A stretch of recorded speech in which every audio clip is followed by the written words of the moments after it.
Bonjour, je m'appelle Camille, je suis la fondatrice d'une marque de thé qui s'appelle Anatae que j'ai lancée en 2019. Et aujourd'hui, je travaille avec deux agriculteurs au Japon qui sont les mêmes depuis le départ, qui nous fournissent du thé que l'on vend donc sous la marque Anatae sur notre e-commerce et aussi à une clientèle B2B.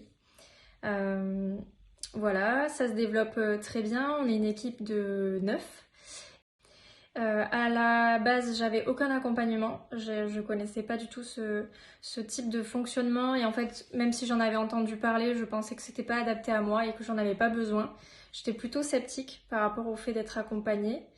Parce que je me disais que chaque entreprise était différente, que c'était un trop gros travail de faire plonger quelqu'un dans mon quotidien, dans mes problèmes à moi.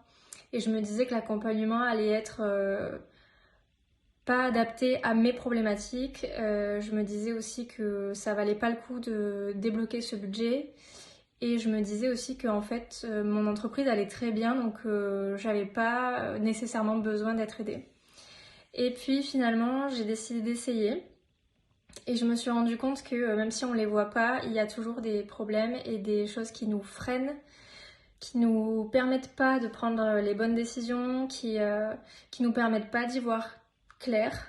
Et en fait, avec les sessions d'accompagnement, j'ai pu prendre du recul sur les situations et vraiment mettre des choses en action, notamment énormément progresser sur la délégation.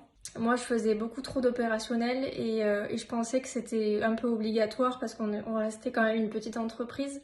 Mais j'ai appris petit à petit à déléguer vraiment beaucoup plus et c'est depuis que j'ai fait ça que je peux me concentrer sur la stratégie et sur les décisions qui vont faire vraiment grandir la boîte. On discute aussi d'ailleurs beaucoup de stratégie ensemble et ça m'aide énormément. Donc voilà, même sans ressentir le besoin et même en étant sceptique, finalement je continue l'accompagnement, je suis très contente et j'ai changé d'avis sur le sujet. Voilà, je recommande totalement.